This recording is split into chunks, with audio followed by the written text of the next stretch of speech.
गांधी परिवार ने असल में नरेंद्र मोदी की नकल करने के चक्कर में कैप्टन अमरिंदर सिंह को मुख्यमंत्री पद से हटाकर अपना कितना बड़ा नुकसान कर लिया है, अपने ही पैरों पर कुल्हाड़ी मार ली है।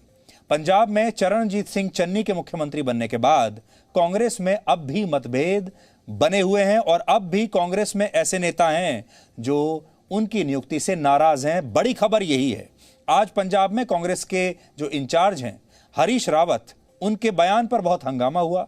इस बयान में उन्होंने कहा था कि पंजाब का अगला विधानसभा चुनाव नवजोत सिंह सिद्धू के नेतृत्व में लड़ा जाएगा। इस पर कांग्रेस के नेता और पूर्व पंजाब कांग्रेस के अध्यक्ष सुनील जाखड़ ने सिद्धू का विरोध किया और कांग्रेस पार्टी में फिर से खींचतान शुरू हो गई और उन्होंने कहा कि सिद्धू के नेतृत्व में पंजाब में चुनाव कैसे लड़ सकती है पार्टी। पंजाब में चुनाव लड़ा जाएगा मुख्यमंत्री के नेतृत्व में। आज जब मौका है, हम सब इकट्ठे होके चन्नी जी को आज जब उन्होंने शपथ ली है चीफ मिनिस्टर के ओहदे की, सब जाके उनका उस शपथ ग्रहण समारोह में खुद राहुल जी चल के आए। सारी पार्टी आज शपथ ग्रहण समारोह में उनके साथ थी और सारी कांग्रेस पार्टी आज उनके साथ एकजुट खड़ी है। और आज ज़रूरत है उनको मजबूत करने की। आज जब वो ओहदा उन्होंने संभाला है तो आज सारी पार्टी को उनको मजबूत करने की ज़रूरत है। और इस किस्म के जो बयान हैं, मैं समझता हूँ गैर जुम्मेवाराना बयान जो हैं, उनके हाथ मजबूत करने की बजाय कई प्रश्न चिन्ह खड़े कर देते हैं जिनसे हमें बचना चाहिए। ये और किसी किस्म की किसी से कोई नाराज़गी नहीं है, पार्टी एकजुट है। तो सुनील जाखड़ पंजाब में कांग्रेस के बहुत वरिष्ठ नेता हैं, पहले पीसीसी अध्यक्ष भी थे, उसके बाद जब सिद्धू बन गए तो अब सिद्धू नए अध्यक्ष हैं। लेकिन बड़ी बात यह है कि जो इंचार्ज हैं पंजाब के एआईसीसी इंचार्ज हरीश रावत, जो कि खुद बहुत सीजन्ड पॉलिटिशियन हैं, वो उत्तराखंड के पूर्व मुख्यमंत्री रह चुके हैं, वो पंजाब में जाकर ये कहते हैं कि जो अगला चुनाव लड़ा जाएगा वो नवजोत सिंह सिद्धू के नेतृत्व में लड़ा जाएगा। और सुनील जाखड़ जो कह रहे हैं वो ये कि कल ही आपने एक नया मुख्यमंत्री बनाया है और उस मुख्यमंत्री को कमजोर करने के लिए आप इस तरह के बयान दे रहे हैं, जबकि अगला जो चुनाव होगा उसके लिए चेहरा तो मुख्यमंत्री का ही होना चाहिए।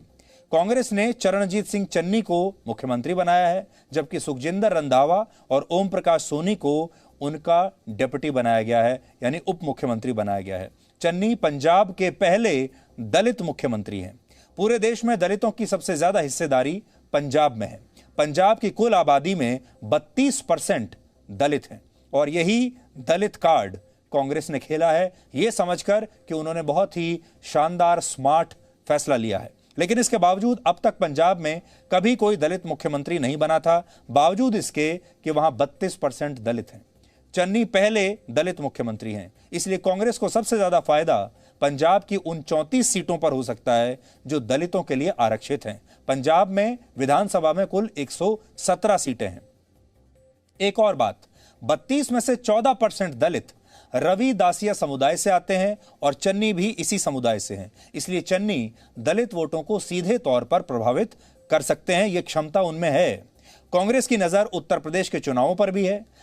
2022 में पंजाब और उत्तर प्रदेश में एक साथ चुनाव होंगे और सभी पार्टियों की नजर दलित वोटों पर रहेगी। उत्तर प्रदेश की राजनीति में कांशीराम, जिन्होंने बीएसपी की स्थापना की थी, वो दलितों के सबसे बड़े नेता थे, लेकिन उनका जन्म पंजाब के रोपड़ जिले में हुआ था। कांशीराम जब सक्रिय राजनीति में थे तब बहुजन समाज पार्टी को पंजाब में काफी दलित वोट मिलते थे और इस दौरान कांशीराम ने पंजाब में दलित मुख्यमंत्री की मांग भी की थी। ऐसा हो नहीं पाया, यानी कांग्रेस पंजाब के साथ साथ उत्तर प्रदेश के चुनावों में भी इस बात पर वोट मांग सकती है कि उसने कांशीराम के सपने को पूरा किया है। हालांकि कांग्रेस के लिए सब इतना आसान नहीं है। पंजाब में दलित वोटों के लिए मुकाबला त्रिकोणीय है, क्योंकि अकेली कांग्रेस पार्टी नहीं है जो दलित वोटों की ठेकेदारी कर रही है। कांग्रेस के अलावा बीजेपी और आम आदमी पार्टी भी इस रेस में शामिल हैं और शिरोमणि अकाली दल ने भी दलित वोटों के लिए पंजाब में बीएसपी के साथ गठबंधन कर लिया है। अब जो दलित वोटर हैं पंजाब के, उन्हें यह देखना होगा कि वो बीएसपी के साथ जाएंगे या वो कांग्रेस के साथ जाएंगे। मुख्यमंत्री के नाम के लिए चन्नी का नाम दूर दूर तक पहले था ही नहीं, लेकिन कांग्रेस ने नरेंद्र मोदी की नकल करने के चक्कर में कैप्टन अमरिंदर सिंह को हटाकर अपना ही खुद बहुत बड़ा नुकसान कर लिया। बीजेपी ने पिछले दिनों उत्तराखंड, कर्नाटक और गुजरात में इसी तरह के फैसले लेते हुए पुराने मुख्यमंत्रियों को तुरंत हटा दिया था और नए मुख्यमंत्रियों को ले आए। और गुजरात में तो उन्होंने एक ऐसे नेता को मुख्यमंत्री बनाया जो कि पहली बार विधायक बना था, और गुजरात में बीजेपी ने पुराने पूरे कैबिनेट को हटाकर सारे ऐसे लोगों को मंत्री बनाया जो कि फर्स्ट टाइम एमएलए थे, यानी बिल्कुल जो पहली बार विधानसभा में आए थे। कांग्रेस पार्टी बीजेपी की ही नकल करने के चक्कर में यह कर रही है, और ऐसा लगता है कि कांग्रेस ने पंजाब में वही पैटर्न अपनाया और यह बताने की कोशिश की कि अगर बीजेपी अपने इतने सारे मुख्यमंत्रियों को हटा सकती है तो फिर कांग्रेस क्यों नहीं हटा सकती। और कांग्रेस की जो आला कमान है, यानी गांधी परिवार, वो पूरे देश को, कांग्रेस को और बाकी लोगों को ये संदेश देना चाहता था कि अभी भी उनकी पार्टी में बहुत चलती है और उनसे दुश्मनी लेकर पार्टी में कोई बच नहीं सकता। कांग्रेस से गलती कहां हुई, अब यह समझिए। बीजेपी के पास सबसे बड़े नेता के तौर पर प्रधानमंत्री नरेंद्र मोदी हैं, जो चुनाव में अपने नाम पर पार्टी को वोट दिलाते हैं और पार्टी को चुनाव में जितवा सकते हैं और जितवाते हैं। और इसी ताकत की वजह से बीजेपी पर प्रधानमंत्री मोदी का पूरा नियंत्रण है और वो मुख्यमंत्री बदलने से लेकर किसी राज्य की पूरी कैबिनेट बदलने जैसे कड़े फैसले भी ले सकते हैं और उस पर कभी कोई विवाद नहीं होता। लेकिन कांग्रेस पार्टी में यह ताकत गांधी परिवार के पास नहीं है। गांधी परिवार ना तो अपने नाम पर कांग्रेस को वोट दिला सकता है और ना ही चुनाव जिता सकता है, इसलिए पार्टी पर उसका वैसा नियंत्रण नहीं है जैसा प्रधानमंत्री मोदी का बीजेपी पर है। लेकिन गांधी परिवार को बनना मोदी जैसा ही है। दूसरा पॉइंट यह है कि बीजेपी अनुशासन और कार्डर बेस्ड पार्टी है, जबकि कांग्रेस में अनुशासन की कमी ही कमी है।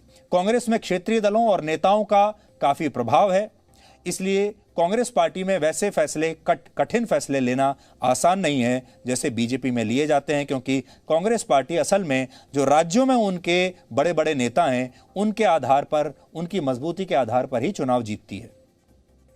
किसी राज्य के मुख्यमंत्री को उसके कार्यकाल के दौरान बदलने का यह फॉर्मूला प्रधानमंत्री इंदिरा गांधी का था, जब वो जिस समय सरकार चलाया करती थी। इंदिरा गांधी कांग्रेस शासित राज्यों में मुख्यमंत्री तो अपनी पसंद और भरोसे का बनाती थी, लेकिन मुख्यमंत्री के साथ सरकार या संगठन में शीर्ष पदों पर एक ऐसे नेता को भी बैठा देती थी जो मुख्यमंत्री के लिए सीधी चुनौती पेश कर सकता हो। इंदिरा गांधी के समय मुख्यमंत्रियों को कहा जाता था कि वो उन्हें चुनौती देने वाले नेताओं से सावधान रहें। इस दौरान कांग्रेस हाईकमान उनके साथ है, जबकि चुनौती देने वाले नेता को भी यही कहा जाता था कि वो मुख्यमंत्री पर दबाव बनाकर रखें, क्योंकि अगला मुख्यमंत्री उन्हें ही बनाया जाएगा। यानी वो आपस में लड़ते रहते थे। Divide and rule policy Indira Gandhi के जमाने में हुआ करती थी। उदाहरण के लिए 1980 में वीपी सिंह उत्तर प्रदेश के मुख्यमंत्री बने। उन्हें संजय गांधी और इंदिरा गांधी का भरोसेमंद कहा जाता था। मुख्यमंत्री बनने के बाद जब यूपी में कांग्रेस नेताओं ने उनका विरोध किया तो पार्टी हाईकमान ने उन्हें यही कहा कि इंदिरा गांधी उन्हीं के साथ हैं। लेकिन फिर इंदिरा गांधी के ही आदेश पर उन्हें चुनौती देने वाले श्रीपति मिश्रा को उनकी जगह ला दिया गया। जबकि श्रीपति मिश्रा को लगा कि इंदिरा गांधी उनके साथ हैं, तो 1984 में फिर उन्हें भी हटा दिया गया और उनकी जगह एनडी तिवारी को दे दी गई, जो इंदिरा गांधी के भरोसेमंद थे।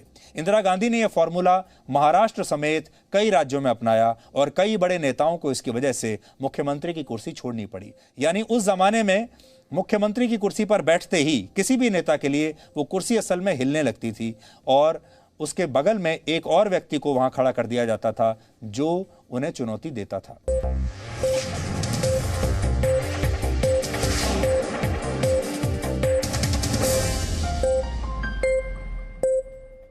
Presenting B News app, available on Google Play and App Store. Download it now.